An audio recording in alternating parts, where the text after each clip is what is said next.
with it.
Let's get this right. There we go. Can y'all hear me now? We are live, y'all. We are unmuted. Thank y'all for tuning in to the BreakEFX podcast. We are live here for episode 20 with our man here, Ian, in the Pboy Factory, y'all. Yes. So thank y'all for tuning in. I can already see people are jumping in right now on the chat. So send some shout outs on the chat. We will definitely give you guys some shout outs right back and some love right back there. But yeah, we are here in episode 20 with Ian and the Pboy Factory, man. I'm so excited. Thanks for having me. Yes, thank you. Yes, thanks for just giving some time out of your evening. We definitely appreciate it, especially on a Saturday. You know, especially being a dad and, you know, having fans and stuff. We appreciate the family, you know, letting us still for the night.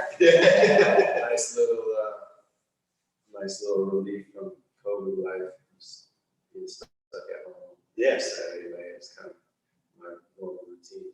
Yeah, get out of that normal routine. Thanks for hosting us. Of course. I will step back here towards the end of the show and give a camera view of this beautiful piece behind us. It is amazing. Like every time I come in here, I just look at it, I'm just like, it's so damn beautiful, man. I love it. So you guys will get a shot. I know you guys are probably looking at that like, hey, look at that background. It's so dope. It is dope. This is actually, this is Doug's. He's a New York, you know, king, in my opinion, FC crew, Fame City Kings, and TC5, and, you know, one of the best out of New York, in my opinion. So we are honored to bring him out here for the piece. Yeah, Shout out to Doug. Yes, definitely. Yeah, that's so dope. Man, well, let's jump right into this like we always do. You guys know what we're here to do. We're here to get, you know, the history and the origins and tell people stories, because in Colorado, it's just a huge puzzle, man, and everyone has their piece to the puzzle. Everyone's played their part, and you have definitely played a huge part in Colorado and the community and everything you've done for us, man. So I'm excited for this episode and to just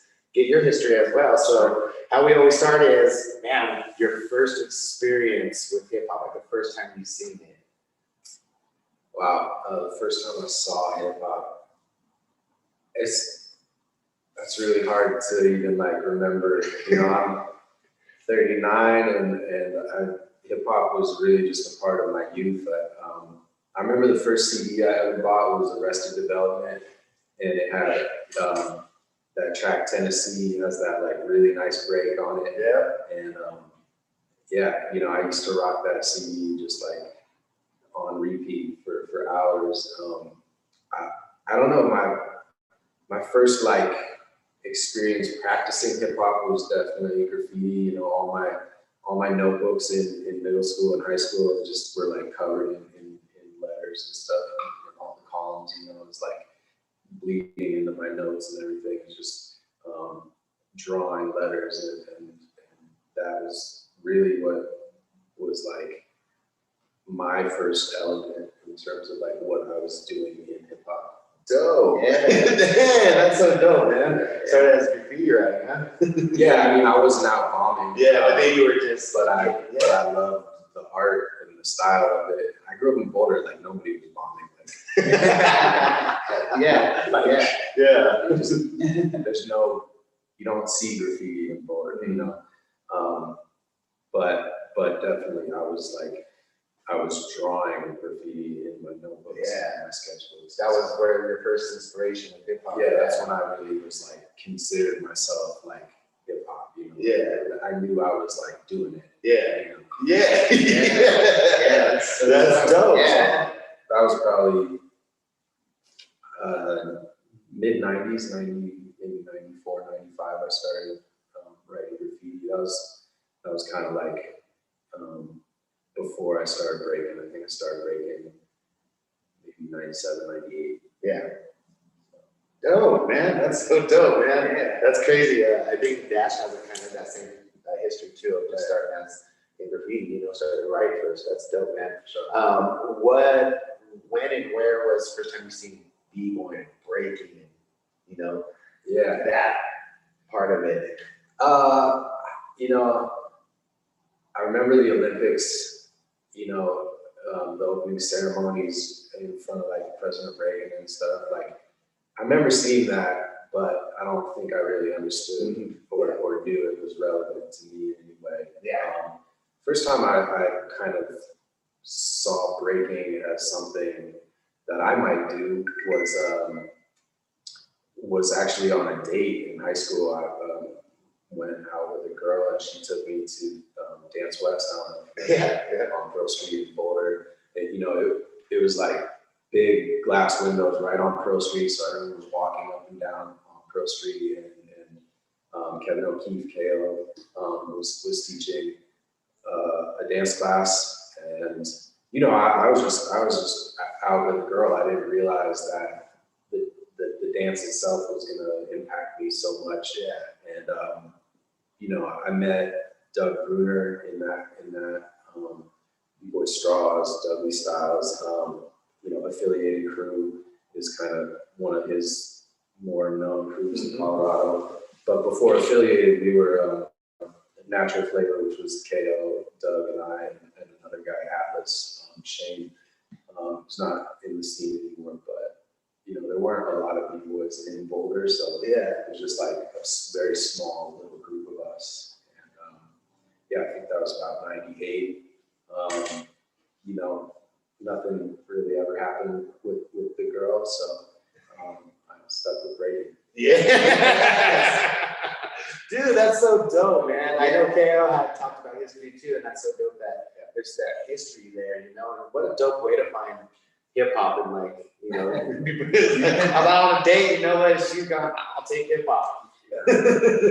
Yeah, you know, no, and it wasn't like, we were friends. Like she was in one of my classes. Like we were friends. It just wasn't, you know, we weren't like, we didn't really know what we were doing, I guess. You know, we just kind of stayed friends. But yeah, I'm grateful that she introduced me to Kevin, and through Kevin, you know, Kevin wasn't teaching like breaking like what we know today, but he gave me a good foundation of top rock and footwork, and then Doug and I kind of dove deeper into, you know, collecting VHS and freestyle session and Summit and Pro and all, you know, it was really about like those videos that we weren't exposed to it, and we weren't really traveling like that at the time, you know, but we saw it, and that energy, you could feel it even just through your VHS tapes. And, you know, that's kind of how we got more serious, and we would just rewind those tapes and just train in his basement for hours, and started to, you know, learn a little bit more advanced stuff than what Kevin was kind of teaching at the time, which was really just like, you know, 6 steps and Indian steps and just really basic foundation. But then Doug and I started learning our windmills and swipes and stuff, and then it was kind of my original couple of years breaking. Yeah, what a dope start, man. What was the name of your guys' crew again that you guys had? Natural Flavor, we spelled natural, Natral, natural. And then we spelled flavor, FLAVA. So it was all A's, Natural Flavor. And I don't even know if we ever entered a jam or anything. We were a crew. But you guys were a crew. Yeah, exactly. Like, we didn't even know what the scene really was like. Well, you know, that's not totally true. Actually, so we knew that like Boulder was like not going to facilitate our kind of growth in breaking. So we actually used to drive down to the spot, and you know, kind of just like fly on the wall. Like, we were like intimidated. You know? We were watching you guys probably. GWT and LOF, and we kind of just sat and watched a lot, but we got to see it, and we got to feel the real like rawness of that time, and that era was different, you know, and that was powerful for us. Dope, man. That's so cool. The VHSs, man. I know. Bring back memories.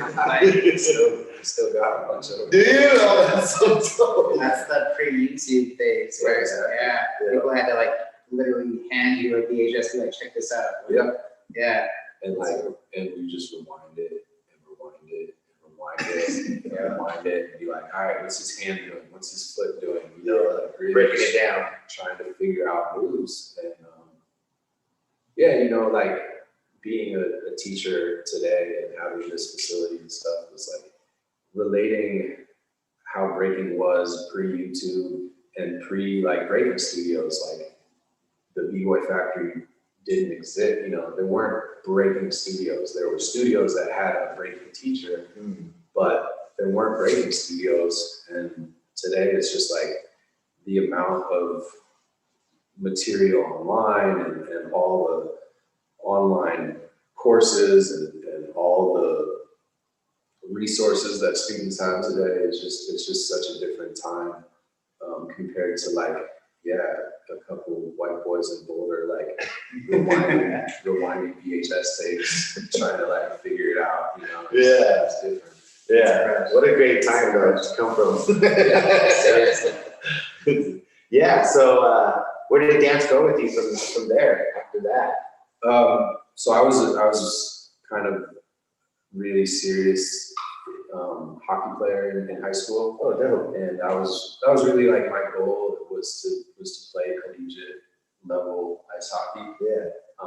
And so I didn't really pursue dance like as it was just a hobby. And hip hop wasn't so serious to me. It was like, I love graffiti and I love the music and I love the dance, and they all fit together, and it was just part of like my sort of cultural identity. But it wasn't like, oh, I'm gonna be a professional b-boy.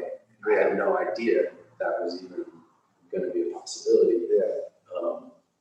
So I moved to Canada after high school, played in a junior league up there, and I played D3 college hockey my freshman year. And you know, like when you're that committed to athletics, there's not a lot of room to be like on your head, standing around or whatever. You know, you got to take care of your body, and your energy is really devoted to being serious about that. So I wasn't really committed to breaking until probably 2005. I graduated university, moved back to Colorado, and I was at Fox Theater one night. I forget what the show was. It was a hip hop show, and Mikey Mestis, Adam Silva, A-Rock, Leo 2, they were there. Oh, and Rich, Rich. You know, not everyone knows about Rich, but you should, for sure.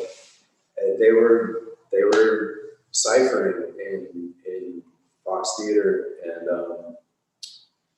you know, we had mutual friends like Doug, and that was really the main one. They were kind of a new crew, affiliated crew, and so I met them that night, and then we realized we had like mutual friends, and then I just started hanging with them and practicing with them. We would sneak into the rec center at CU.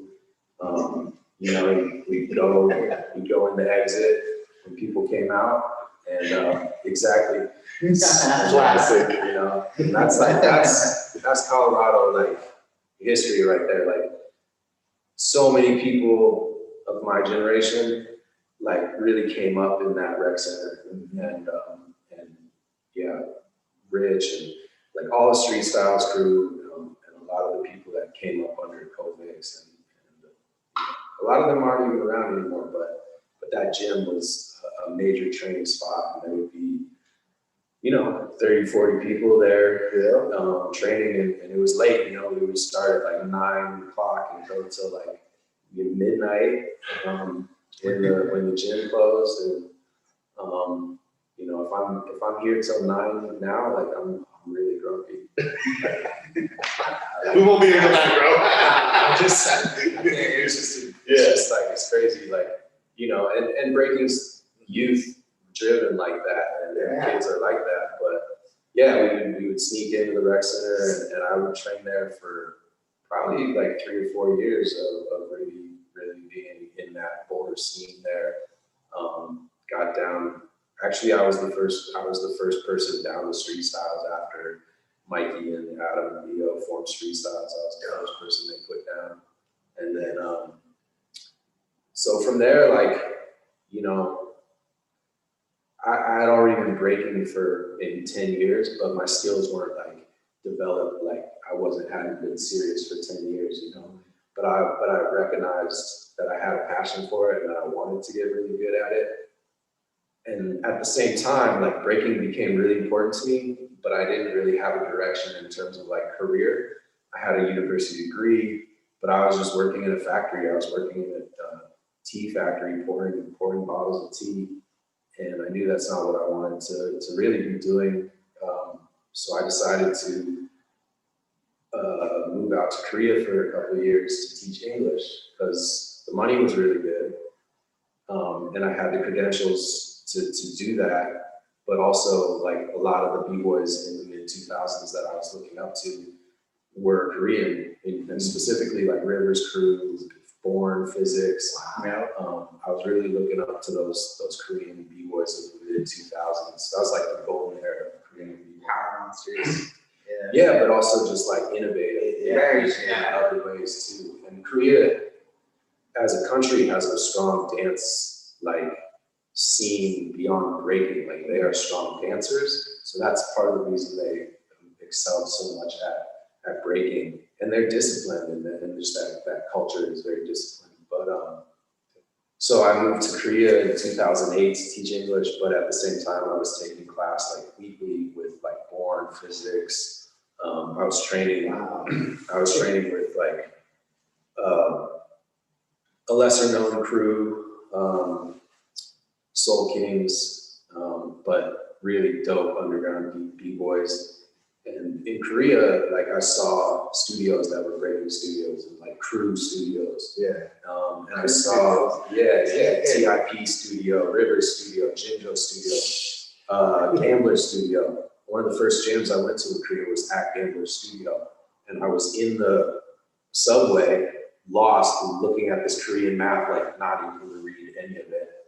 And there's a B-boy who went to school in the States. He went to the University of the States, and I had like Dickies and like pressed chinos and a trucker hat, like just B-boy, you know? Yeah. And he was like, "Oh, like, are you looking for the jam? Like, follow me, you know?" and he introduced me to a lot of people, and I started kind of building connections in Korea that I still have, you know, like especially Born and you know, and I are still really tight. And in 2008, I was looking up to him as like, I was like idolizing him. Yeah. But now like we're homies. Yeah. And we paint together. And he's a hip hop head. He's not just a b-boy, you know. So we chop it up about DJing and graffiti and all that stuff. So anyway, I kind of saw this world-class scene and this big scene that I was a part of, and developed my skills more there. Yeah. You know? Because like in Korea in 2008, like the way I felt about it, if I made it past prelims, I won. Like I was like, Oh yeah. you know, and it took a while. It didn't happen when I first got there. You know, Yeah. it took a while, and then you know, I made top 8 once, and I was just like, that was dope. Like I got to battle Naughty One. I got to battle a lot of dope people, and I got to train with a lot of dope people because R16 and a lot of big events that they have in Korea, you know, they were bringing the big b-boys out. So I got to train with Dizzy, and I got to train with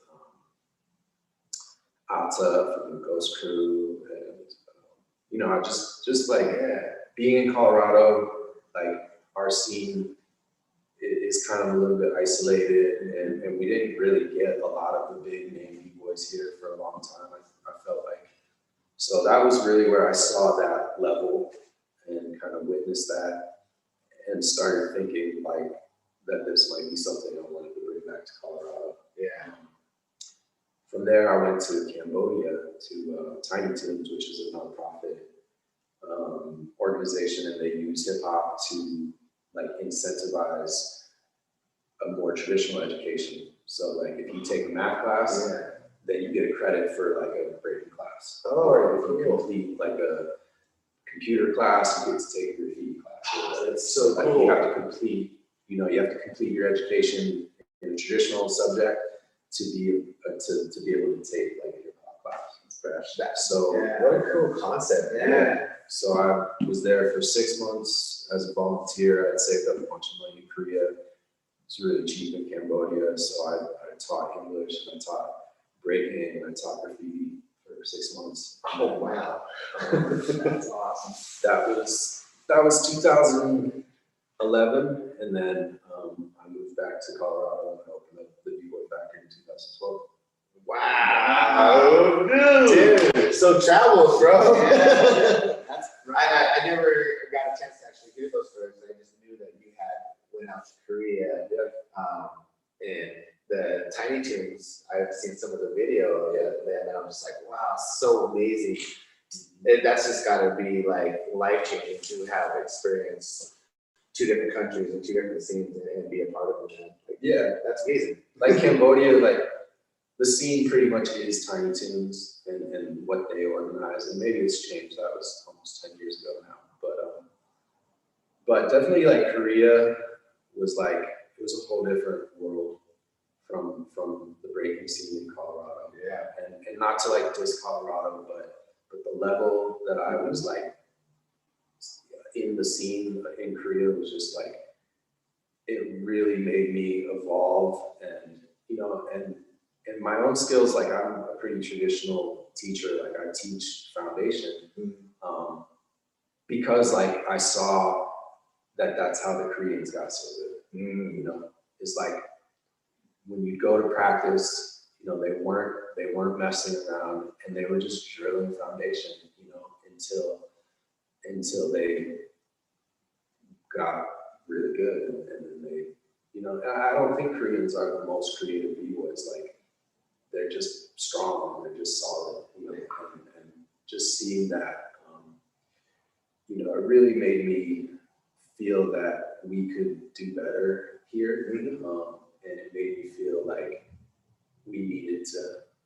connect more with outside influences. I feel like in some ways the Colorado scene was very isolated, and it was like in Colorado, it was like a lot of the scene would sort of act like we were really, really dope. But I was just always like, nah, not really. Like, not really. Yeah. You know, and again, I'm not trying to diss on our community, but I just witnessed a level that was so high. Yeah. And felt like we could do better. Yeah. I can only imagine. I mean, I used to the gamblers battle once at freestyle session, and I was just mind blown. Just like, wow, how did you guys get so freaking good? You know what I'm saying? Except work ethic. That's amazing. I think it's worth it. Yeah. And culturally, you know, they have to serve in the military, so I think a lot of B-boys out there feel like they have to they really have to go after breaking because they have like a limited time. Okay. But a lot of B-boys come back to it after their service. Yeah. Like, for example, like Hong Ten. Yeah. You know, like Hong Ten kind of had this big moment in like 2006, 7, 2008, Project Soul and whatnot with physics. And then he kind of disappeared from the global scene for a few years. Because when you're at that top pro level, you know, it's like any other athlete, you have to stay in that level to maintain. So when you go away for 2 years and serve in the military, you can't just jump right back in and compete at that level. Yeah. But he worked his way back to where today he's like, just, you know, just insane. And he's, you know, 37, but his, his legacy, I think, is really impressive that he was able to, you know, go serve in the military for 2 years and then come back to that same level. Yeah. Even though it did take him a while. Yeah. And I mean, it was just mind blowing. And I think anywhere, like, and I'm not the first person to say it, for every like famous dope B-boy, there's 2 or 3 that are underground that are just as good. Yeah. And Korea's like that, you know, at least it was at that time. I knew Rivers Crew and Gamblers Crew and TIP and Jinjo. I knew who those B-boys were. But just at practice spots and at jams, there would be just so many incredible B-boys that aren't famous. Yeah. But their level is on par because that's their level out there. Yeah. That's so dope, man. Yeah. So you came back and you started the B-Boy Factory. How did the factory come about? Like, what was your initial thought? Like, how did it, you know?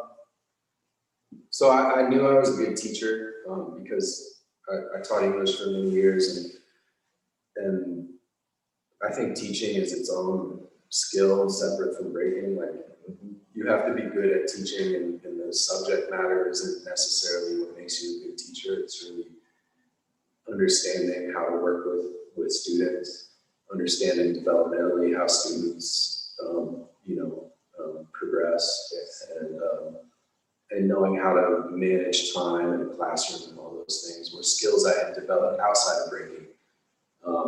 And I knew I was good at it. And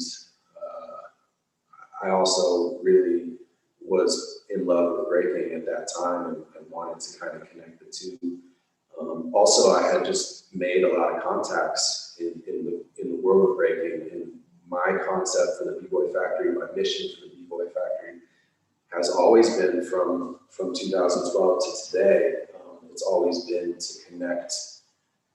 connect Colorado with the larger scene globally.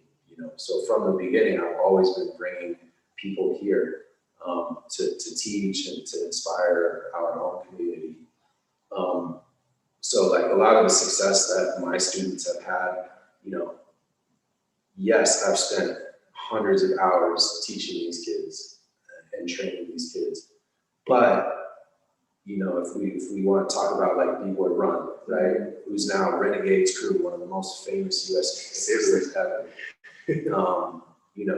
And qualified for the Youth Olympics, top 16 in the 2018 World Youth Championship. Like that's big for me as a teacher, for him as a student, for us as a studio.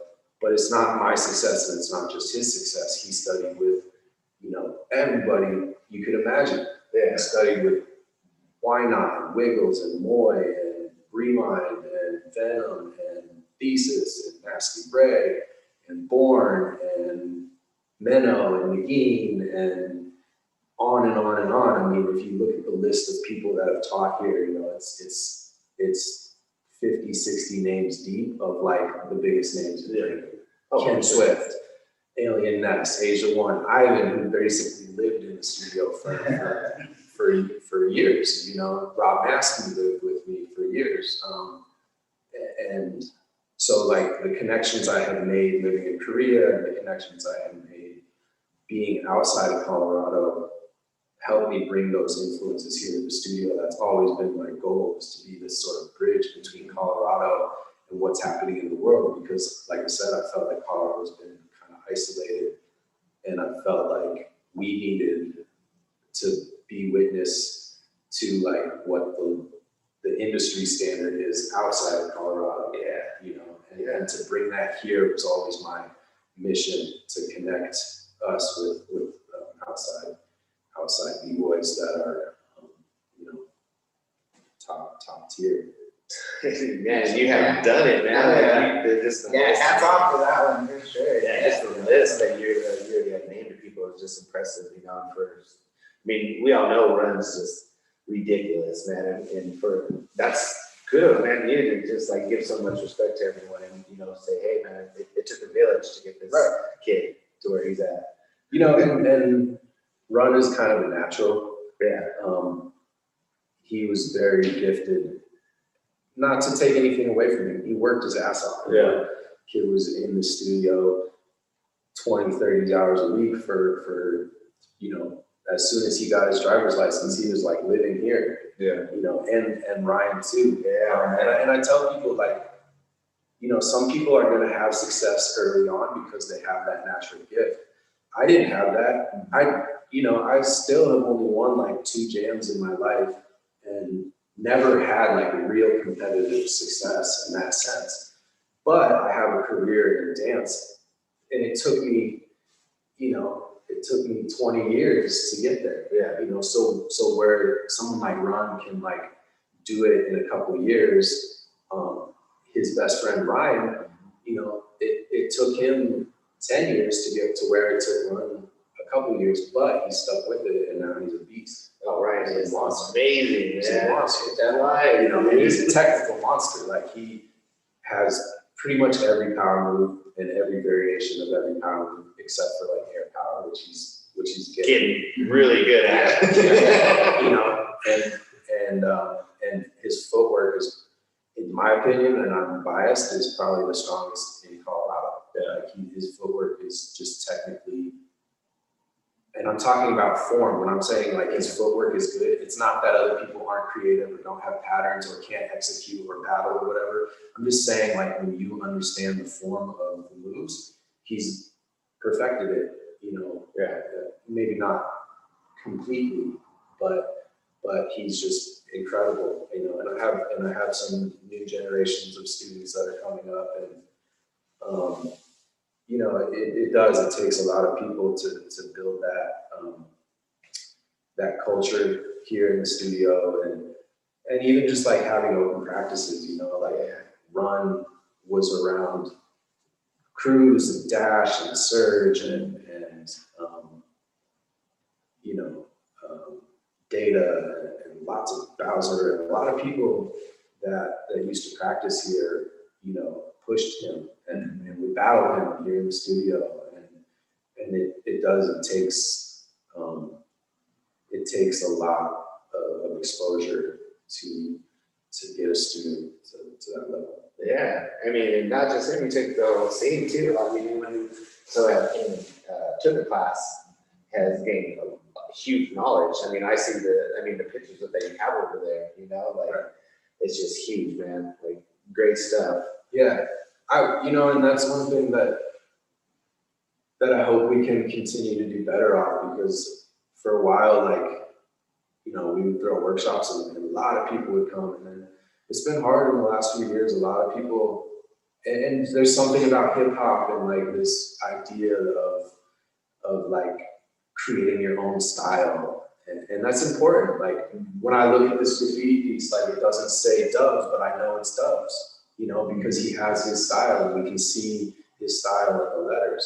It's important, like you have to have your style.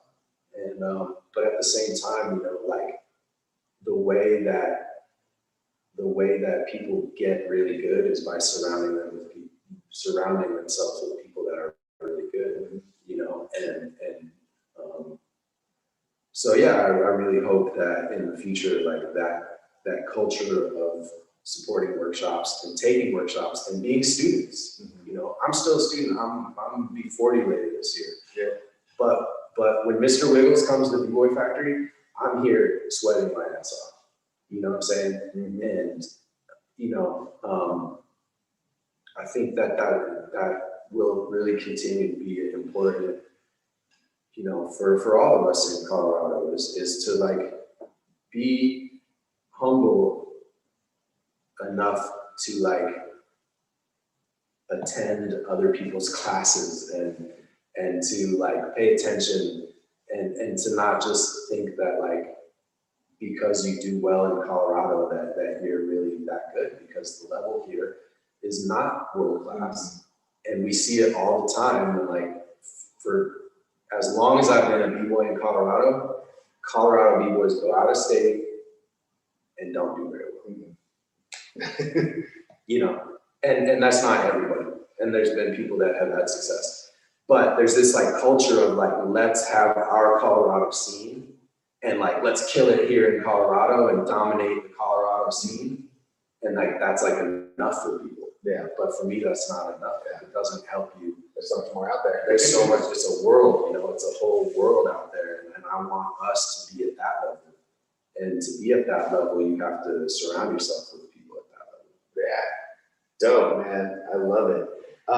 Some other things that you've done too, man, is you've thrown your factory anniversary every year. Yeah. You want to talk about that? Maybe some who you've had here and just kind of your goal with that was? Originally, my goal was to throw a jam every month. And in Korea, there's a jam called a Friday night, and they threw a jam the last Friday of every month. I think for like 6 years or 7 years, they threw like 200 jams every month. I threw 3. I threw 3 back to back for the grand opening. The next month, the month after that, I threw 3 jams. Then I was like broke. I had spent all my money. I was like, it's only gonna work. But I have thrown a lot of events. I've been involved with a lot of events. The anniversary jam, you know, it to me is like been one of the elite events in Colorado. Definitely. And I've brought in like, you know, a lot of talent in terms of judges and workshops and stuff. You know, Ken Swift and Remind and Venom and Born and Mena and Keen, Roxrite. You know, obviously Ivan and I are really tight. He's been a part of everything I do for at least 6 or 7 years now. Yeah. And you know, I've supported a lot of other events, like a lot of jams that happen right here in front of us in this space. And it's not that big, but it creates this like really raw energy when everyone's packed in here sweating, and definitely gets hot and heated sometimes. And that's like, to me, that's been really dope. It's just like being able to like cultivate the culture in terms of like the music and art and dance and bringing it all together, and giving people opportunities to come to Colorado. And you know, Quick Step is another one I should have already mentioned. Like, and he has a long legacy in Colorado before the B-Boy Factory. Obviously, you guys know, you know, he was teaching here in the early '90s. But he's been a huge part of the B-Boy Factory. I think he's taught here 5 times. And, you know, yeah, just like jams, you know, it's almost like a little vacation at home. It's like a staycation or something. It's like this weekend, you put so much energy into it, and then you get to hang out with these people, you know. I think it was our second, or no, it was our 3rd anniversary. We had Ken Swift come to judge, and it was in April. It was the end of April, or maybe even the first weekend of May. and there was a crazy snowstorm, like the 4 hours of the jam. Like, that we never would have expected, right? And he was staying at my house, which was like really, you know, some B-boys are down to earth and some B-boys want to be treated like superstars. And to have Ken Swift be like, yeah, I'm down, I'll stay in the basement, like that was super dope. That's so dope. But what happened is we came home from the jam and my basement had flooded. Oh, shit. And the guest room was down in the basement, you know, and I was like, man, I'm so sorry, Ken, like, I'll get you a hotel room or whatever. He's like, man, don't even worry about it. Like, you know, I'll just wear my sandals and hop in the bed or whatever. Like, all right, whatever, you know, if you're cool with that, I'm not gonna argue with you.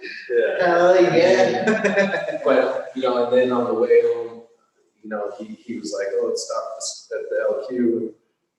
We got some like beer and tomato juice and they're making like clamatos. And anyway, you know, we ended up in my kitchen till like 3 a.m, just listening to Ken Swift tell stories about like New York City hip hop. Yeah.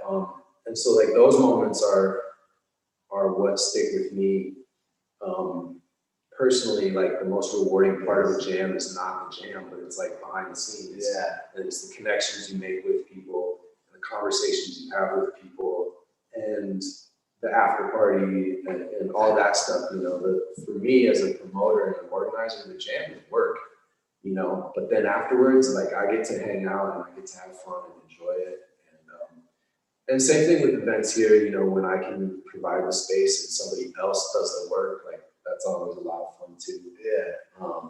You know, I also helped organize the Breakin convention at Denver Center for Performing Arts for 2 years in a row, 2017, 2018. That was a huge project.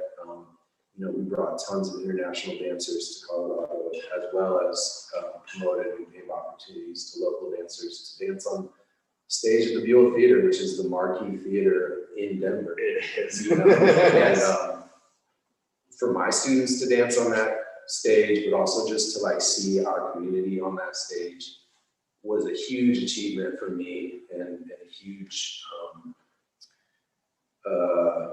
what's the word, just recognition of the work that we all community have been doing in Colorado. It's not just me, you know, there's a lot of people in the scene that have been building for a long time, and to attract an international event like that to Denver was another big moment and a lot of work. I did a lot of work for that event, as well as Red Bull Flying Bach. Oh yeah, Yeah, that was dope.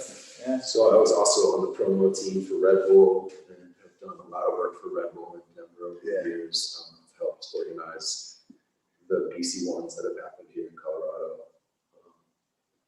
So yeah, you know, like events are my way of presenting like the culture back to my community, but also to like the broader Denver community. You know, it's like I'm giving my vision of what hip hop, you know, gave to me. Yeah. You know?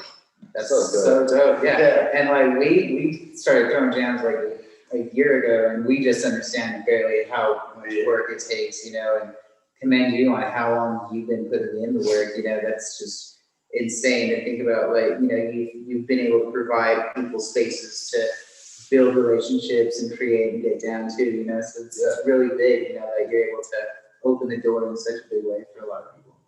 I hope it's the same for you guys with the spot and everything that you guys are doing. For me, the Pboy Factory is, I always say it's kind of a field of dreams.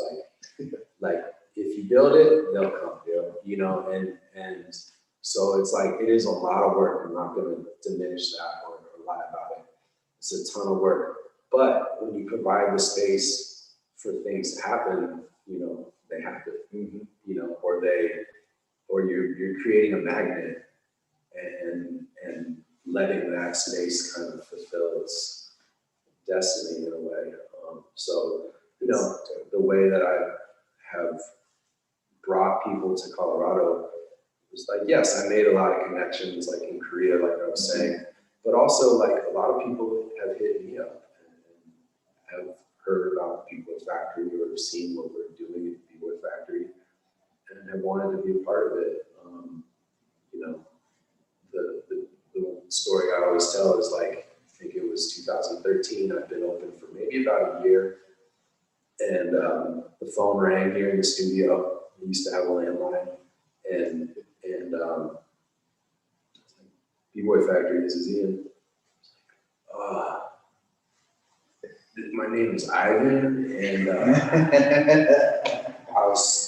really like what you're doing at the Pboy Factory, and I want to maybe send you my resume. Maybe we could do some work together. And I said, Pboy Ivan? Yeah, that's I'm Pboy Ivan. Like, man, I know who you are, but you don't gotta send me your resume. You don't gotta send me I know your who it is. Let's go. What do you want to do? Like, let's go. You want to do something? Let's do something. Yeah. That's special, bro. Yeah. What's really special about it is how humble he is. Right. That was wow. Yeah. You know, and Ivan became one of my best friends, and we're super close. Yeah. But, you know, if you had told me in 98, 99 that, you know, Ivan was going to be my roommate, I would never have ever believed you, you know? And so it's just crazy, like when you do the work and you build the space, Yeah. the universe provides. Wow, bro. That's so fucking awesome. Yes. That's so cool. Yeah, shout out to Ivan, man, for being such a good guy, man. Thank you, Ivan, bro. Best host I've ever have heard on the mic at a jam. He gets the people going. He really gets it going. He gives 110% to everything he does. That's so true. He never holds back, and he's incredible. Like, he's an incredible human, an incredible B-boy. Obviously, he's, in my opinion, one of the greatest ever. But not just because of like his moves, but it's really because of his energy, you know, and the way that you feel him when he's in the cipher or in the space. Or you can feel it. You feel it, you know, and to me that is so inspiring. You know, and Asia One, you know, Asia One taught here for a solid 2 years, teaching regularly here at the studio, and is a big sister to me and a mentor. Not so much for the dance itself, but in terms of like promoting and organizing and creating culture and creating community. Like she's an icon with B-Boy Summit and Noisy Props, and what she's done in California is really incredible. So, you know, all those people that are part of the studio, Rob Nasty was here for almost a year, teaching weekly as well. And that sort of rock influence and that more traditional, old school influence that he brought here. And even outside of breaking, you know, we've had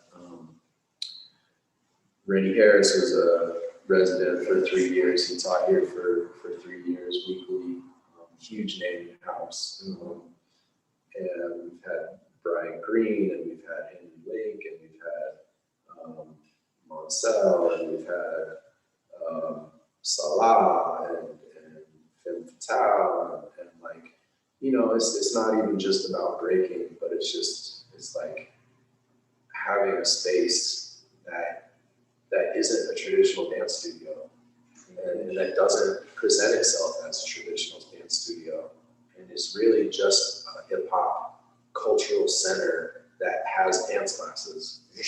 Yeah, it feels like community, like straight up, yeah. Yeah, I mean, community is a hard word for me because, you know, my focus is really like my students and not necessarily like the scene. Yeah. And I've run into, you know, issues with people in the community because of that, because I don't really care. Yeah. You know, and because I have said like, Colorado's not that dope. Yeah. And I've said like, you know, like that's not really hip hop what you're doing. Yeah. Like people don't like that. Yeah. But it's not, it never was meant to like, oh, okay. I mean, it sounds like a diss, but it wasn't necessarily meant to like hurt anyone's feelings. Yeah. It was really just meant to say like, I have a different vision of what hip hop culture is about. And I don't see us doing it here. And I want to do that. And that's what I'm doing here in my space, with my resources. Yes. And take it or leave it, you know, but I am going to continue doing it, and I have continued doing it for a decade. So yeah, respect, man. Been doing it in a big way, man. I mean, you know, that we came up and there wasn't a lot of jams. There wasn't, like you said, they were all traditional studios. They were jazz, contemporary bass. There was no hip hop studio, right? You know, so for you to do that for our scene here is huge, man. So thank you. You know, like I didn't have, you know, when I was coming, I didn't have nothing like this. You know, and so that's amazing. yeah, I mean, that's what I'm saying. Like, so many people have done so much work here, and there's so many opportunities. The dance community is so big here. I do wish that people had a little bit more reverence, is the word I like to use. Reverence, you know, is that sense of respect for tradition. And you know, every great culture reveres its elders. You know, every beautiful, strong culture pays homage to the legacy of their elders. Yes. And I think it's so important that we do that in hip hop. But the trend has always been, not just since I started, the trend has always been like, oh, that's old school. Like, we're on some new shit. We're on some next level. Yeah. Like, you know, you're not a master if you don't have basics. Yes. If you haven't mastered the basics, you're not a master of anything. You know, and that's what's been so frustrating for me, is just seeing like people almost like say like, well, hip hop is just whatever we want it to be. Yeah. Like literally, people in our scene are saying that. I've heard it. Like hip hop is anything and everything, and whoever wants to be a part of it is hip hop. But then you have parents getting called out for being anti-Black Lives Matter, or pro Donald Trump, or you have people that feel comfortable in the community because it's like everybody's welcome and everybody's hip hop. And then all of a sudden we have all these people in our community that we don't want to be in our community. And you know what I'm saying? You know what I'm saying? And to me, that's a big issue. That's like, no, like hip hop has a lineage, and it came from a place and a time, and it has a history. And finding one quote that, you know, fits your version of what you want it to be, and then saying this is what hip hop is not cool. Yeah. Because you haven't really learned the entire history. I haven't learned the entire history, but I've gone out and tried. Yes. You know, I've gone out and really made that effort to like really listen to my elders and it shows like, why am I so tight with Ivan? Why am I so tight with Quickstep? Why am I so tight with Mr. Wickles and Asia One? And why do these people hit me up to come to Colorado? Because I pay respect to that tradition. You know, and I pay respect to that lineage of honoring what came before us. You know, and then I push my students to take it to the next level and to understand what came before them in order to understand what comes next. Absolutely. And that is the truth right there. Like, I was actually one of the B-boys too when I was growing up, and I was like, yeah, I was all, fuck them old school cats, you know? I don't know shit. And you grow up and you're like, no, like, you gotta listen to them because just their words alone could teach you so much. Yeah. You know, what they've been through, their personal experiences and stuff. Exactly. And that's, that goes back to like what I was saying about workshops, like come to workshops. You might not learn new moves. And man, there's always that one person that's like, oh, I already know how to do this. I hate that shit. Yeah. But like as a teacher, do you know how many CCs I've done? Do you know how many Zulu spins I've done? Still doing them. 20 hours a week for 10 years? Like tens of thousands, It always can be better and it can always get better. And as a judge, and I've judged a lot of events around the country, when I see that really just strong fundamental breaking, it makes me really respect the work that I know went into that. Yeah. Even if it's not the flashiest move or the most sort of creative move, I just respect the discipline and the dedication to really have form like that. Yeah. Because it takes a lot of work. And a lot of people skip that just to kind of go for harder movement. And I did that myself at the beginning. And I went back and relearned everything. Yeah. And like I said, I'm not the most competitively successful B-boy, but I know my foundation is good. Yeah. And I know it's good because my students' foundation is good. And, it's just this, it's this feedback loop of just like, wanting something to be a certain way naturally puts you at odds with people that don't see it that way. And it's not a personal thing, but it is like a principle. Mm-hmm.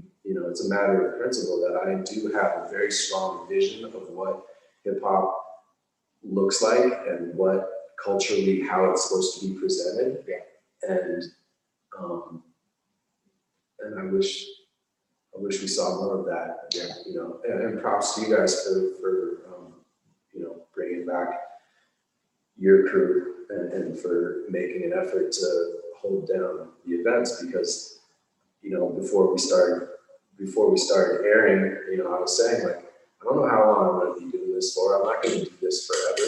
I had a really good run, but somebody else has to pick up the torch. And hip hop is like that. And that's why lineage is so important. That's why lineage is so crucial, because when we do pass it along, we want it to be safe and we want it to be respected and we want it to be preserved. And preserving that tradition is about teaching the generations beneath us the history so that they can move forward and take it to the next evolution while still paying reverence and respect to where it came from. So yeah, it's philosophically, like, I can talk about hip hop forever. We go all night, yeah. I love it, man. I love the thoughts, the concepts, everything, man, that you have done here, man. It's just great, good stuff, man. Thank you. And it shows. And I can't thank you enough, man, for just like when I came back in the scene, I was there, everyone was like Pboy Factory, and the factory anniversary jam, and I was just like blown away, and just all the names, like just to be around people like that is just an honor, and it's humbling and it's life changing. Like we were lucky enough when we were in Miami, we spent a lunch with Frosty Freeze, and just that 30-40 minutes of having lunch with him was a life changer. And I wish, like the same as you, I wish more people would, pay their respects and be willing to go still step in class with them. And here's if you know how to do that move. It's just about being in the presence of someone who has been around it for a very long time. Yeah, I mean, like I said, it's the same thing with workshops as with like jams. It's not that workshop that is so powerful. It's the moments that you are just interacting with that person and hearing the stories and, I mean, and like Mr. Wiggles was one of the very first workshops we had here, and he came in and he was sitting right over there in that corner on top of the speaker. And he was like, yeah, everyone wants to say like peace, love, and unity, and that's great. Like, that's really a noble direction for us to push our students, and a great message for our community moving forward. But that's not really where hip hop came from. He said, rock steady, we're stick up kids. And if you don't know what that means, it means they were carrying guns and sticking people up for money, and that's where New York was at in the 70s. The Bronx was hell. The Bronx was a war zone. And you've seen pictures of the Bronx in the 70s. It was not peace, love, and unity and having fun. It was gang territory and extremely rich businessmen flattening neighborhoods to build freeways. And that's where hip hop came out of. It came from a struggle, and a violent struggle, and turmoil. And you have to know that that's the truth of the roots. If you're kind of into new age, like, wisdom, as above, so below. And below what we have today is the Bronx in the 70s, and it wasn't peaceful, and it wasn't peace, love, unity, and having fun. It was drugs, gangs, prostitutes, stick-up kids, and badass B-boys who 9 out of 10 times were fighting after the jam in the back. Even in Colorado, it was like that. Even in Colorado, it was like that in the 90s. Like, this idealized version of hip hop as being this like magnanimous, beautiful, peaceful thing, it waters it down in a way. The grittiness and the rawness of where we came from is what gives us the electric energy to do these crazy moves. And I didn't come from that. I came from Boulder, but I moved to Denver to open a studio because this is where hip hop belongs. It belongs in the city. It belongs in that environment where people have those sociological struggles. And I'm an educated white person, but I'm grateful for what hip hop has given to me, in terms of my voice, in terms of my expression, my ability to inspire other people, to influence other people, to have a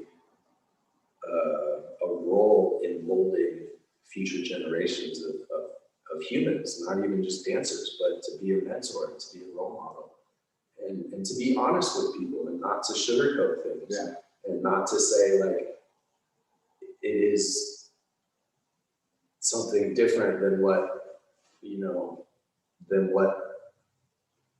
Mr. Wiggles told me it was, or Quickstep told me it was, or Asian One told me it was, or Ray Harris, like these are the people that were there, that have told me the stories, and that's why I think it's really crucial to be honest about the history of this culture. Yeah. And the people who laid it down are still around. You can still talk to them before it's too late, That's true. And it's still young. Yeah. I mean, some of the OGs are in their 60s and 70s, but you could still, reach out to them and learn from them. It's not even about the practice, it's about the philosophy of it. And honestly, like seeing it go from the Bronx, and Brooklyn burning, to where you go out into Korea and it's become like organized and structured into like dojo, and then it's for you to be able to come and open a platform here in Colorado, like the ripples and just the kind of spread of the effect is just insane. Yeah, it's worldwide. And it is a beautiful culture, and it is largely a peaceful culture in terms of like elemental hip hop, and like not necessarily if we just talk about rap or like mainstream, what is hip hop in the mainstream, but in the real underground communities, hip hop is a peaceful, positive, inspiring force in people's lives, and it gives people a voice. It gives people a discipline and a way to live with purpose and something positive. And that's such a beautiful thing. So the peace and the love and the unity is a wonderful part of our culture.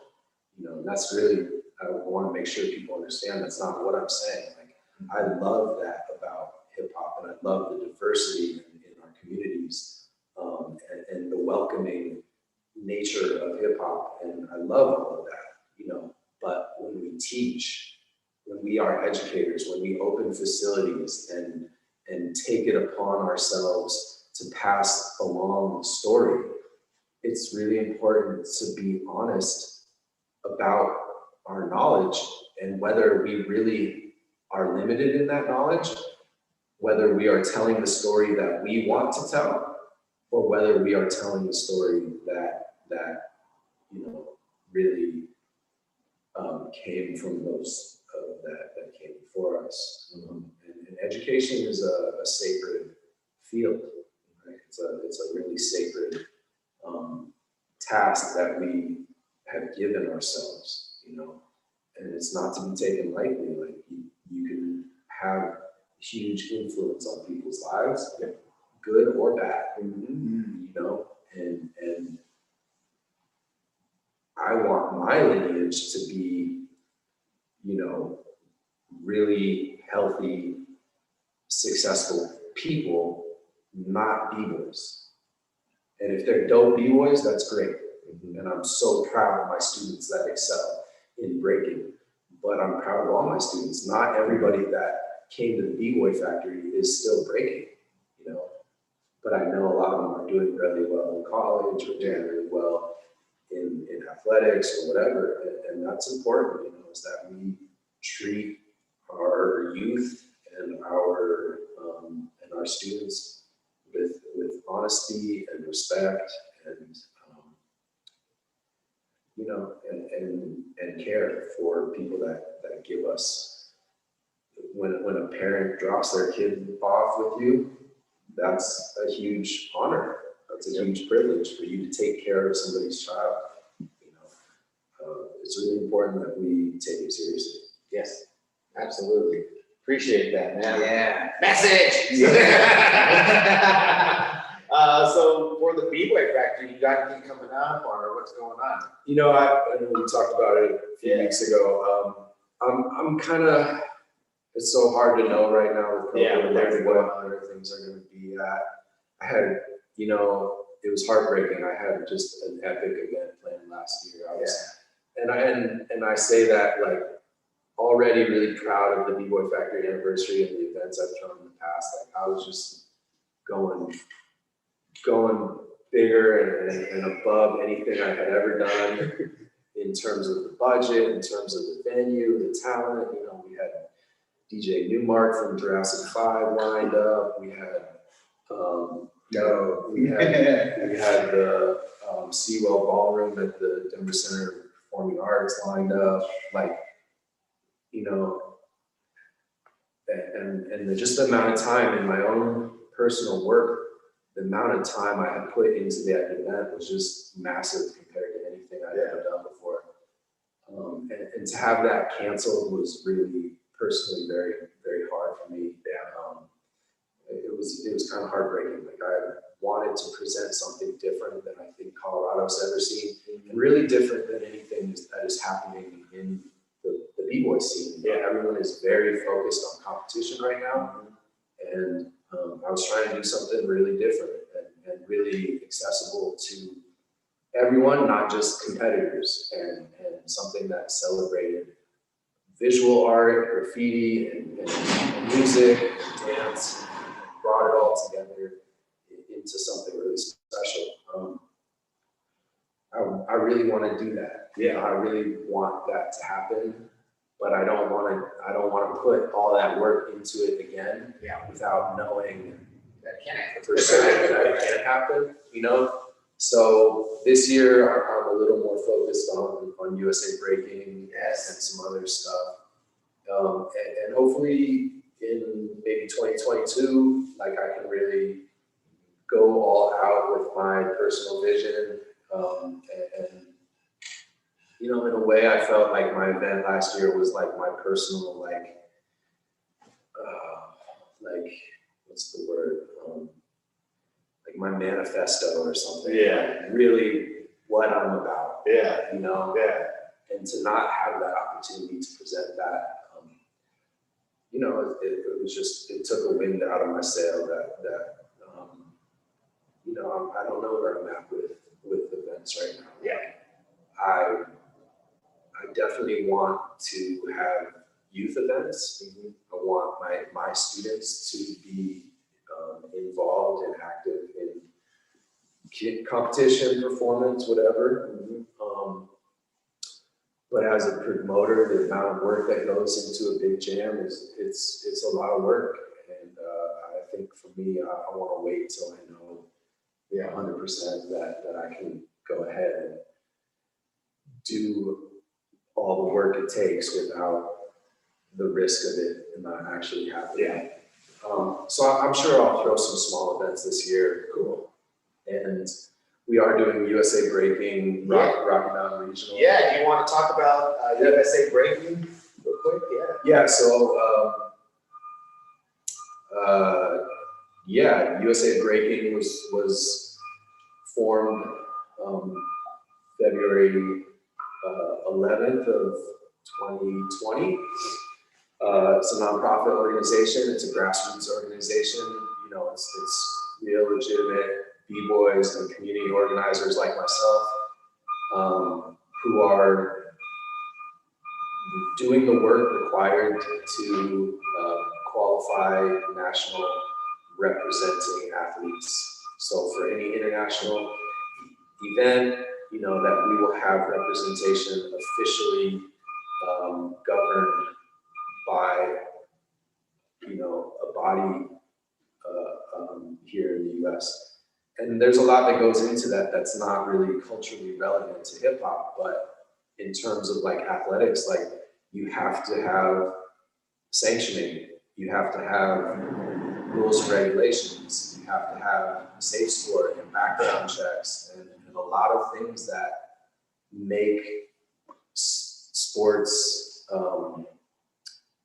uniform from one event to another, you know, and that create a fair playing field, which in breaking is, I think, a big issue. Like there's so much favoritism in politics in breaking, and there always has been.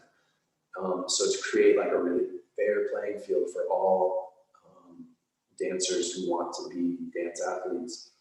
So it's a lot of work that we've been doing, and I'm the vice president on the board of directors for USA Breaking, and we are a 501c3 nonprofit, and we really hope to be the governing body for breaking in the US, and I think we're the only group that has legitimately done the work that is required to be that body, because it's a substantial project, and you know, we've been working really hard for about a year now.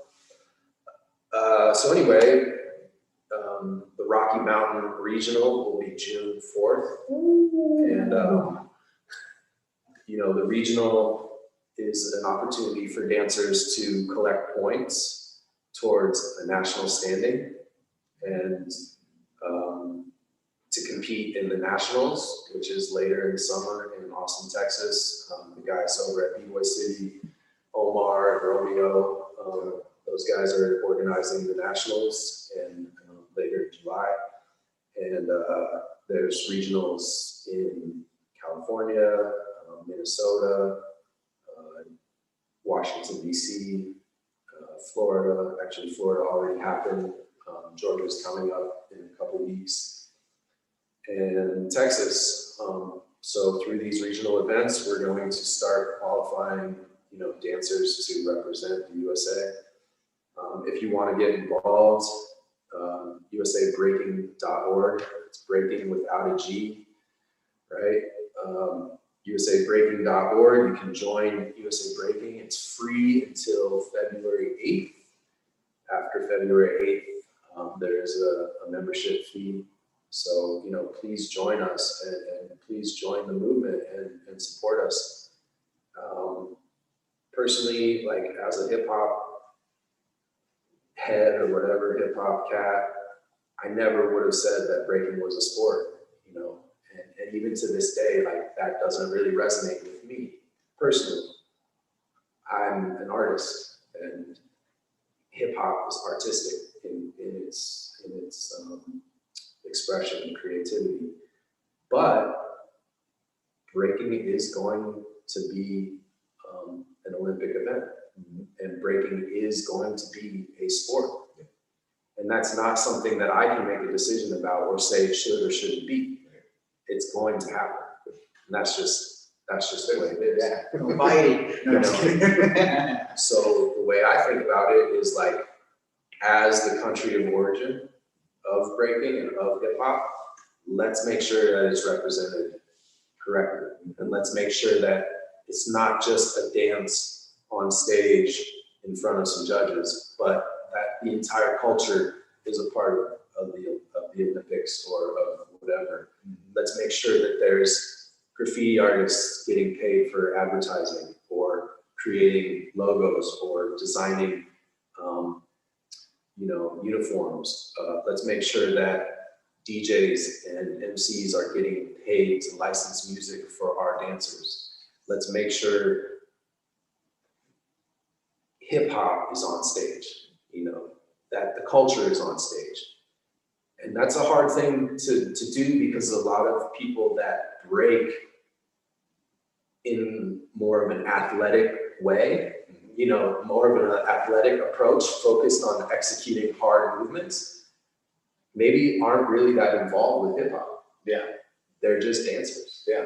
And that exists not just here in Colorado, but everywhere. There's so much of just like people breaking and they're dancing and they're doing hard movement, but they don't listen to hip hop. They don't dress hip hop. They don't speak hip hop. They don't care about graffiti or even know that it's a valid art form. They just think it's like vandalism, right? And so that's a really difficult thing to like balance. So that's really what we're trying to do with USA Breaking, is to make sure that that we can represent at a very high level and still be culturally relevant in representing hip hop. So dope. Yeah. Yes. Make sure you guys go follow, go join, go register. Yeah. Well, it's free. Well, it's free. Yeah. USABreaking.org. Right at the top, there's a join membership link, and you get a membership number, and you can compete in any of the regionals. It doesn't have to be your region. In fact, if you really want it, then you're going to be better off going to multiple events and racking up points. And Just a tip there. yeah, exactly.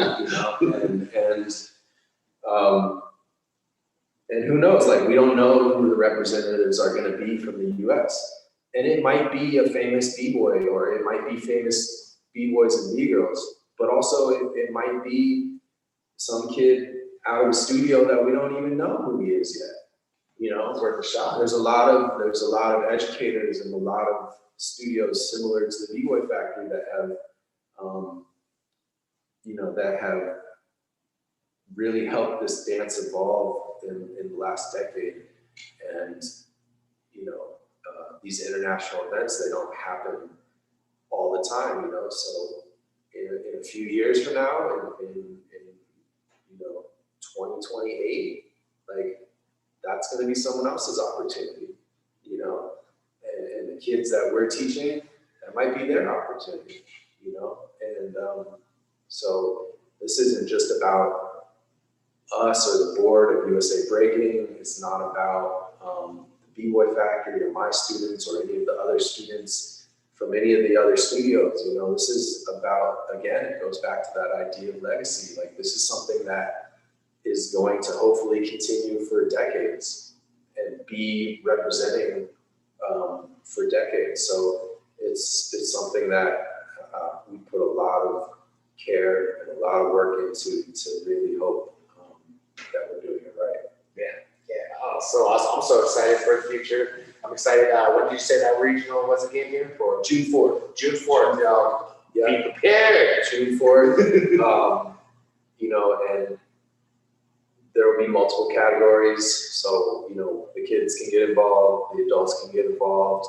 And it might be a little bit different from like a hip hop party. That's what I wanted. That's what I would throw if it were up to me. But I do support the movement, and I do look forward to this dance being on a global stage and validified on a global stage and recognized for how difficult it is. All of you that break know this is like one of the hardest things you could ever learn. And it never stops. You never reach the peak of this dance. You know, there's always evolution in front of us.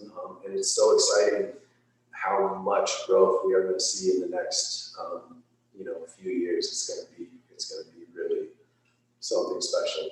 Yeah, I can't wait to see it.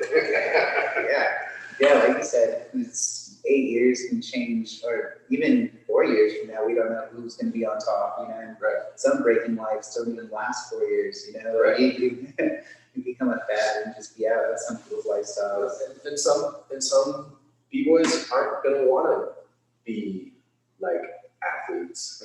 That's cool too. Like, you know, look at like Born, for example, is one of my close friends, and you know, he doesn't think breaking is a sport. He doesn't want to break as an athlete. Yeah. He's a DJ. He's a graffiti artist, and breaking is just another part of that.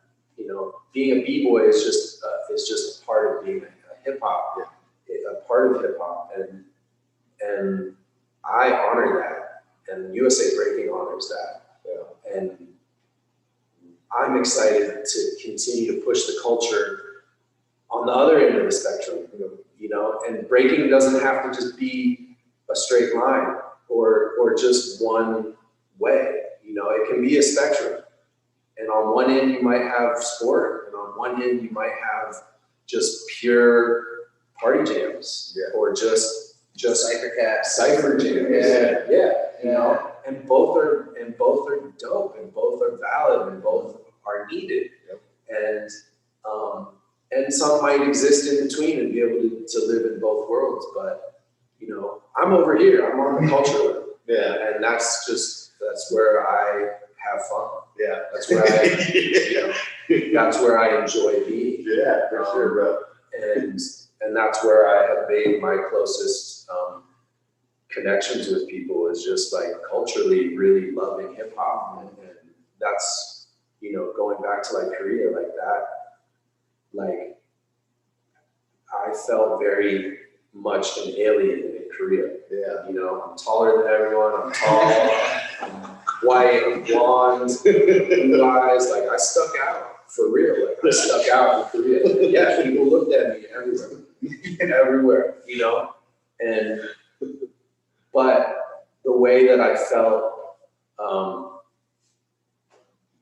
don't want to say accepted, but the way I felt welcomed, or the way I felt included, or the way that I found a community was through hip hop, you know, and it was through breaking and hip hop, and that's how I met people and how I communicated with people, and that time was very formative for me in breaking. And you know, like other people, like Daniel Zhu was in Korea. You know, Stance, the founder of Stance, Daniel Zhu. Before Stance, he was just working with Strife TV at the time, and they had just gotten started. And he was not famous. He wasn't big in breaking. he was just a dude with a camera that liked to go to jams and was practicing his video editing skills. He was teaching English like me. Yeah. Wow, that's crazy. But you know, like that time and place produced a certain amount of like cultural like fusion or fission or energy or whatever that he was able to go and build an incredibly successful career out of the culture of breaking. And you know, so yeah, it's just like let hip hop and let breaking be all the things it can be. And I guess that's a little hypocritical with some of the things I was saying earlier about my vision of hip hop. But again, that's me. And this is it. And that's what I said earlier. It's not personal. It's just that's how I like it. Yeah, for sure, bro. That's how I like it. That's where I enjoy hip hop, and that's where I have fun. And it's important, like that we do the things that feel right. Word. Yeah. For sure. You gotta do it. I think that everyone can identify with hip hop in their own practice and their own ideology of what it wants to represent them, you know. And I think that it goes in every genre, you know. You got like, you know, some amazing lyricists that never touch a mic. You know, you got painters that, you know, probably just stay in their black book, you know, it's just never get onto a wall. And it's just like, it's, you know, it's just like you said, there's so many different flavors to it, you know, and everyone has a variety to pick from how they want their stuff. Yeah. You know, I think competition has always been a big part of hip hop culture, not just in breaking, but in all elements. You know, the idea of burning, of smoking, of you know, just being the top or being the best in any circle or moment or whatever. Like that's part of hip hop, and because of that, there's a lot of ego that we kind of create for ourselves. We put on this mask of like being hard and dope and there's a double-edged sword, you know. I think it's a double-edged sword because on one hand, it makes you feel confident, it makes you strong in competition. On the other hand, it really limits your ability to validate other people and to recognize other people's contributions and to be sort of sincere towards like what's the word? Not congratulating, but you know, recognizing achievement and giving accolades and like breaking is a circle. I teach my kids like there's no circle with one person, right? The circle is a community. The circle is a space that we create, you know. But there's so many egos that aren't really a part of the circle. You know, they're standing there, but they're like looking at everyone else like, man, screw that dude. This dude's whack. You know, I'll smoke you. Your style sucks. This guy can't top rock. This dude can't hold a chair freeze. Like, I'm the shit. You know, we cultivate that within ourselves. And that's something that I think is like wrong. Yeah. You know, and we've seen it in Colorado and I've seen it all over the place. It leads to a divided community. It leads to a lot of unnecessary conflict. And like, what are we fighting about? What are we fighting about? What are you This fighting shit for? doesn't matter. I like this song too. We're fighting over like, you like apples and I like oranges, and so we're gonna fight about it. Like that's crazy.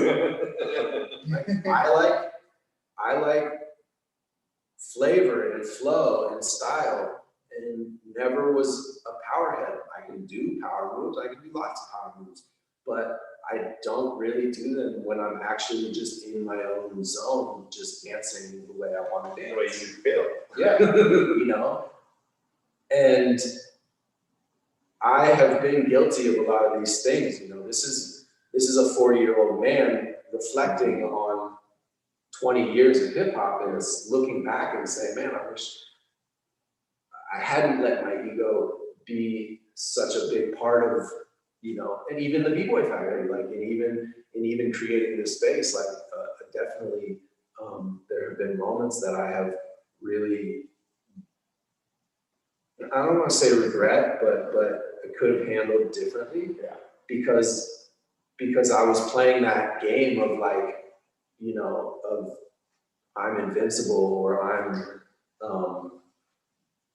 not going to validate you because that somehow takes something away from me, you know? And it's like my buddy DJ A was saying the other day, like, you don't build the tallest building by tearing others down, you know?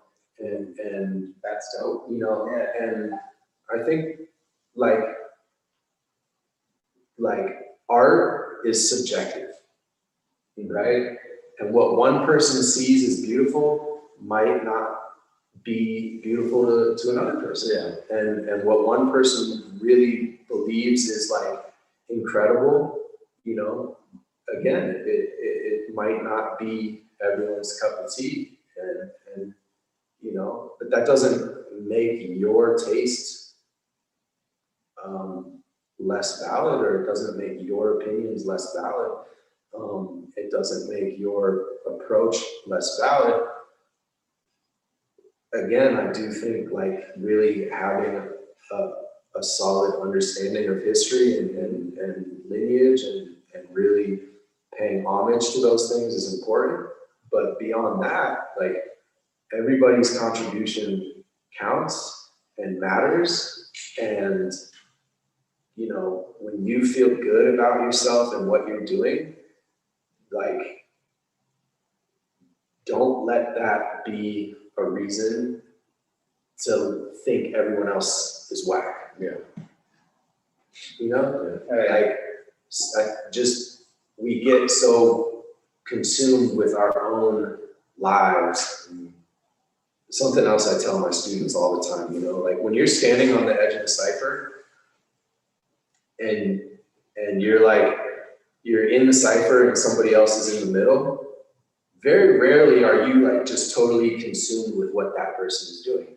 Usually you're thinking about what you're gonna do, and it's the same for everyone else. So while you're in the circle, nervous about what everyone else thinks, they're not thinking about you. They're thinking about themselves. Message! So like, we go out into the circle and we're like self-conscious, or we're in front of people and we're self-conscious. What are they gonna think about us? They don't care about you. Bro. They're worried about themselves right And now. that's such Yeah. true, You know, and that's right there. That's kind of like, that kind of sucks. Yeah. Like, we should all really pay attention to each other. and Engage with really each other. Yeah. And our circles, in terms of dance and the cipher, it would be so much, I think, more fulfilling for everybody. But in a bigger picture, you know, it's the same thing where we all are so consumed with ourselves and hip hop. Everyone, like, it's like so widespread in this culture. We all have these like big, massive egos, and we're all so worried about what we're doing, and you know, and that drive and that focus can create incredible things, and it can push you to great things. But at the same time, you know, like, if we are really about community, if we are really about peace, love, and unity, if we are really about being a positive influence and inspiration, then we have to start listening and focusing on those people around us. You know, I don't even know how we got there. I don't know, but no, it was all great stuff, Yes. good stuff. Yes. That's a great message, man. Like, everything you said is just on point, spot on. I love it, dude. Like, great stuff. Let's see, we're gonna probably wrap this up here. Where can people reach you? Where can I get a hold of you? Well, obviously, the B-Boy Factory, it's facebook.com/the B-Boy Factory, Instagram @BBoy Factory, You know, I go by Rule 1, which was originally a tag. It was something I was writing in graffiti. I still write. It's what I write in graffiti. When I got down with street styles, Adam and Mikey told me to take that name as my B-Boy name, which I think is good. It represents, you know, it represents my desire to have fun. Rule 1 is have fun. But it also represents like the foundational approach that I teach, the importance of form and technique, to start at the beginning of something and not skip ahead levels. Yeah. So you can find me at Rule 1 on Instagram. And you also do have you do custom stuff, right? Yes, Yeah, I do. Yeah, I have an Etsy shop, but Urban Funk is my Instagram for custom graffiti art. We do custom anything: jackets, hats, backpacks, shoes, you know, canvases. I just did a record, walls. You know, I did walls as well. And like, you know, as my body ages, art is something I really am excited about right now. It's just like pushing my artistic skills. Yeah, is something I'm focused on. You can find me here at the studio, you know, 4 or 5 days a week at least. Still teaching, still dancing, still trying to stay fit and active. Yeah, I just want to shout out my son, Aiden. Yes, congratulations. Yeah, 17 months old. And, just a game changer, you know, like my life, my perspective, my priorities, everything is so different now.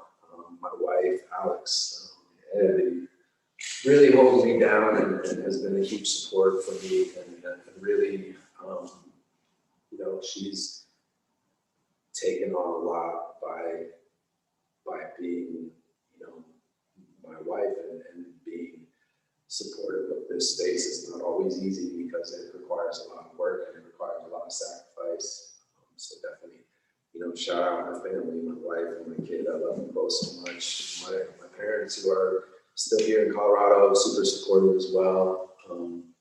You know, have always encouraged me to pursue arts and to follow my creative aspirations. And, you know, didn't encourage me into the corporate world. Yeah. As some parents do. So yeah, you know, shout out Kevin, Doug, Street Styles, everyone in Street Styles affiliated. Iron Lungs, you know, Data and Kid Cruz and Ron and Ryan. That was kind of my last crew. Last people I battled with. I don't know if I'll do it again. But you know, Iron Lungs, we had a solid little run there for a couple of years. So shout out to those guys. You know, everyone that's taught at the B-Boy Factory, Ernie, you know, the Gorilla, Matt from Soul Mechanics, Jared, you know, Finesse, Kid Cruz, Enoch, Lisa, Yee. You know, we've had a lot of people teach here at the studio, so I'm grateful to everyone who's been a part of it, and you know, giving their time to this space. And all my students' parents who trust me. Yeah, all the parents who give me time with their kids. It's a privilege. So. Dope. Great, dope. Such a great episode. Thank you so much, Yes. man. We appreciate it, man. Yes. Thank you for everyone who's tuning in. I noticed that there's been a bunch of people in there watching all night. This was a good one, man. We've been on for like an hour and a half, man. And we can stay on for all night. I know we can just keep talking all night, you know? So thank you all for tuning in. Make sure you guys follow Ian and everything that he's doing. The USA Breakin, go register, get in there. Get ready, because it's going to happen. It's going to be hype, man. I'm excited for what they're doing over there. Yeah, so make sure you do your likes and follows. Check out everyone. Join us next week. Next week we have Data Juice with us. Oh, that's my brother. Yeah, we're excited. And the weekend after that we have chemicals. Yeah. So we're just gonna keep it moving with this, guys, and just spreading the knowledge and the history of Colorado and what everyone has done here. Thank you, Ian, for joining us. You guys. Man, it's such a great honor, man. You've done great things, and Props to BreakEFX, GWT. That lineage is so important in Colorado. Spot 2.0. I'm excited for you guys. Thank you, brother. Wish you the best with everything you guys are doing. Appreciate it, man. Appreciate Thank that you so much. make sure y'all tune in next week. I'm gonna grab this right now because I promised at the beginning that I was gonna flip this around so you guys can see this beautiful piece. We're gonna move these chairs, but I'm gonna give you guys a quick glance at this. We really do appreciate you guys tuning in. But yes, here we go, y'all. I want you guys to see this fully. This is just amazing. Every single time we come in here, we just have to admire the work that was done here. It's so amazing. Yes. And the factory, y'all. Thank y'all for tuning in. Y'all have a beautiful evening. Whatever y'all doing, stay safe, sanitize, wear those damn masks, y'all. Peace.